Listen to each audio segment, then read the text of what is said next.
मित्रांनो, जे विद्यार्थी 2026 मध्ये लॉ सीईटी करणार आहेत, अशा विद्यार्थ्यांसाठी आपण करंट अफेअर्सची एक सीरीज सुरू केली आहे आणि आजच्या व्हिडिओमध्ये आपण नोव्हेंबर महिन्यातील उर्वरित करंट अफेअर्स आणि त्यावरती आधारित एमसीक्यू पाहणार आहोत. सोबतच मित्रांनो, एमसीक्यू पाहत असताना उत्तरांच्या मागची आपण पार्श्वभूमी सुद्धा डिस्कस करणार आहोत.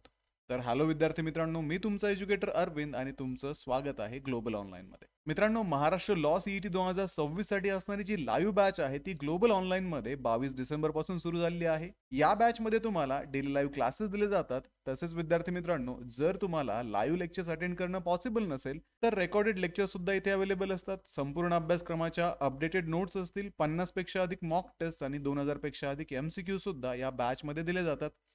तर बॅचला जॉईन करण्यासाठी स्क्रीनवरती दिलेल्या नंबरवरती तुम्ही व्हॉट्सअप करू शकता किंवा प्ले स्टोअरवरती जाऊन तिथेही ग्लोबल ऑनलाईन ॲपमध्ये तुम्ही हा कोर्स जॉईन करू शकता. तर लवकरात लवकर या बॅचला जॉईन करा आणि महाराष्ट्रातल्या टॉपच्या कॉलेजमध्ये ॲडमिशन घेण्याचं आपलं जे स्वप्न आहे ते पूर्ण करण्याच्या तयारीला लागा. तर मित्रांनो, सुरू करूया आजच्या प्रश्नांना. The Aabhar online store has been launched on which platform? Aabhar online store कोणत्या प्लॅटफॉर्मवर सुरू करण्यात आले आहे? ऑप्शन्स आहेत my government portal, e Shram portal, government E marketplace portal, Bharat craft portal. तर विद्यार्थी मित्रांनो, आभार ऑनलाईन स्टोअर जीईएम पोर्टलवर सुरू करण्यात आले आहे. यामध्ये आदिवासी व स्थानिक कारागिरांची उत्पादने विकली जातात. The Aabhar online store has been launched on which platform? Aabhar online store कोणत्या प्लॅटफॉर्मवर सुरू करण्यात आले आहे? ऑप्शन्स आहेत my government portal, e Shram portal, government E marketplace portal, Bharat craft portal. तर विद्यार्थी मित्रांनो, आभार ऑनलाईन स्टोअर जीईएम पोर्टलवरती सुरू करण्यात आले आहे. यामध्ये आदिवासी व स्थानिक कारागिरांची उत्पादने विकली जातात. The Aabhar online store was launched on the GEM portal. It promotes products made by tribal artisans, self help group and local craftsman. त्यामुळे या प्रश्नाचं योग्य उत्तर आहे option C, government E marketplace GEM portal. पुढचा प्रश्न आहे the Kunming biodiversity fund was launched during which conference? Kunming जैवविविधता निधी कोणत्या परिषदेत सुरू करण्यात आला? ऑप्शन्स आहेत COP 26, G20 summit, COP 15 of CBD आणि ऑप्शन डी COP 27. तर विद्यार्थी मित्रांनो, कुनमिंग जैवविविधता निधी CBDच्या COP 15 परिषदेत सुरू झाला. हा निधी जैवविविधता संरक्षणासाठी वापरला जातो. The Kunming Biodiversity Fund was launched during COP 15 of the Convention on Biological Diversity. It supports biodiversity conservation under the Kunming-Montreal Framework. त्यामुळे या प्रश्नाचं योग्य उत्तर आहे option C, COP 15 of CBD. पुढचा प्रश्न आहे where is the tri service exercise Purvi Prachand Prahar conducted? पूर्वी प्रचंड प्रहार ही त्रिसेवा लष्करी सराव मोहीम कुठे होत आहे? ऑप्शन्स आहेत अरुणाचल प्रदेश, आसाम, मणिपूर आणि नागालँड. तर ही त्रिसेवा सराव मोहीम अरुणाचल प्रदेशात आयोजित करण्यात आली आहे. यात स्थलसेना, नौसेना आणि वायुदल सहभागी आहेत. पूर्वी प्रचंड प्रहार is conducted in Arunachal Pradesh. It is joint exercise for the Army, Navy and Air Force. त्यामुळे या प्रश्नाचं योग्य उत्तर आहे ऑप्शन ए, अरुणाचल प्रदेश. पुढचा प्रश्न आहे which country implemented the world's first generation tobacco ban? तंबाखूवरील पिढीनिहाय बंदी लागू करणारा पहिला देश कोणता आहे? ऑप्शन्स आहेत ऑस्ट्रेलिया, मालदीव्स, इंडोनेशिया आणि मलेशिया. तर मित्रांनो, मालदीवने जगातील पहिली पिढीनिहाय तंबाखू बंदी लागू केली आहे. 1 जानेवारी 2007 नंतर जन्मलेल्या व्यक्तींना तंबाखू वापरास बंदी आहे. So the Maldives implemented the world's first generational ban on tobacco. The ban applies to people born after January 1st, 2007. त्यामुळे या प्रश्नाचं योग्य उत्तर आहे ऑप्शन बी, मालदीव्स. पुढचा प्रश्न आहे international day for biosphere reserve is observed on which day? जैवमंडल राखीव क्षेत्राचा आंतरराष्ट्रीय दिवस कधी साजरा केला जातो? ऑप्शन्स आहेत 1 नोव्हेंबर, 2 नोव्हेंबर, 3 नोव्हेंबर आणि 4 नोव्हेंबर. तर हा दिवस 3 नोव्हेंबर रोजी साजरा केला जातो. युनेस्कोने हा दिवस शाश्वत विकासासाठी घोषित केला आहे. International day for biosphere reserve is observed on November 3rd. It is designated by UNESCO to promote sustainable development. त्यामुळे या प्रश्नाचं योग्य उत्तर आहे option C, 3 November. What is India's rank in the Rule of Law Index 2025? Rule of law निर्देशांक 2025 मध्ये भारताचा क्रमांक कितवा आहे? ऑप्शन्स आहेत 27वा, 35वा, 57वा आणि 86वा.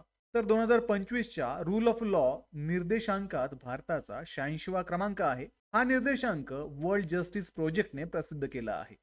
So India ranked 86th in the Rule of Law Index 2025. The index is released by the World Justice Project. त्यामुळे या प्रश्नाचं योग्य उत्तर आहे ऑप्शन डी 86. पुढचा प्रश्न आहे who released the report Shaping the Deep Tech Revolution in Agriculture.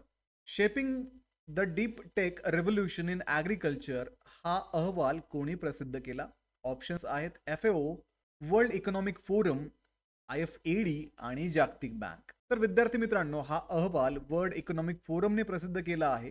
शेतीतील डीप टेक तंत्रज्ञानावरती तो प्रकाश टाकतो. So the report was released by World Economic Forum. It highlights the role of advanced technologies in agriculture. त्यामुळे या प्रश्नाचं योग्य उत्तर आहे option B world economic forum. पुढचा प्रश्न आहे Nongkrem dance festival is associated with which tribe. Nongkrem नृत्य महोत्सव कोणत्या जमातीशी संबंधित आहे? ऑप्शन्स आहेत गारो, खासी, जैतिया आणि हाजॉंग. तर नोंगक्रेम नृत्य महोत्सव खासी जमातीचा प्रमुख सण आहे. हा मेघालय राज्यात साजरा केला जातो. So the Nongkrem Dance Festival is a major festival of the Khasi tribe. It is celebrated in Meghalaya. त्यामुळे या प्रश्नाचं योग्य उत्तर आहे ऑप्शन बी खासी. पुढचा प्रश्न आहे which Indian dairy company won the Golden Peacock Award in 2025 for corporate governance. Corporate governance साठी 2025 चा गोल्डन पिकॉक पुरस्कार कोणत्या दुग्ध कंपनीला मिळाला? ऑप्शन्स आहेत mother dairy, Amul, heritage food limited आणि Nestle.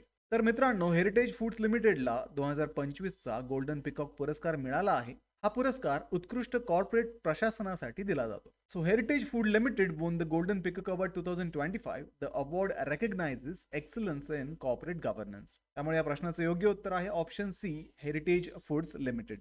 The first BIMSTEC India Marine Research Network conference was hosted in which city? पहिली BIMSTEC India Marine Research Network परिषद कोणत्या शहरात झाली? ऑप्शन्स आहेत कोची, चेन्नई, न्यू दिल्ली आणि कोलकाता. तर विद्यार्थी मित्रांनो, पहिली BIMREN परिषद कोची येथे आयोजित करण्यात आली होती. या परिषदेचा उद्देश सागरी संशोधन आणि ब्लू इकॉनॉमी सहकार्य वाढवणे हा आहे. The first conference was hosted in Kochi. It aims to promote regional cooperation in marine research and blue economy. त्यामुळे या प्रश्नाचं योग्य उत्तर आहे ऑप्शन ए कोची. पुढचा प्रश्न आहे Parmotrema sahyadricum a newly discovered lichen species was found in which region. नवीन शोधलेली पामोट्रेमा सह्याद्रिकम ही लायकिन प्रजाती कोणत्या भागात आढळली? ऑप्शन्स आहेत पूर्व हिमालय, अंदमान बेटे, पूर्व घाट आणि पश्चिम घाट. तर विद्यार्थी मित्रांनो, पामोट्रेमा सह्याद्रिकम ही नवीन लायकेनची प्रजाती पश्चिम घाटात आढळली आहे. यामुळे भारताच्या जैवविविधतेत भर पडली आहे. त्यामुळे या प्रश्नाचं योग्य उत्तर आहे ऑप्शन डी पश्चिम घाट. पामोट्रेमा सह्याद्रिकम was discovered in the Western Ghat. It adds to India's biodiversity records. Which country announced a ban on social media access for individuals below 15 years? 15 वर्षाखालील मुलांसाठी सोशल मीडियावर बंदी जाहीर करणारा देश कोणता आहे? ऑप्शन्स आहेत नॉर्वे, डेन्मार्क, पोलंड आणि सिंगापूर. तर मित्रांनो, डेन्मार्कने 15 वर्षाखालील मुलांसाठी सोशल मीडियावरती बंदी जाहीर केली आहे. मुलांचे मानसिक आरोग्य जपणे हा या मागचा उद्देश आहे.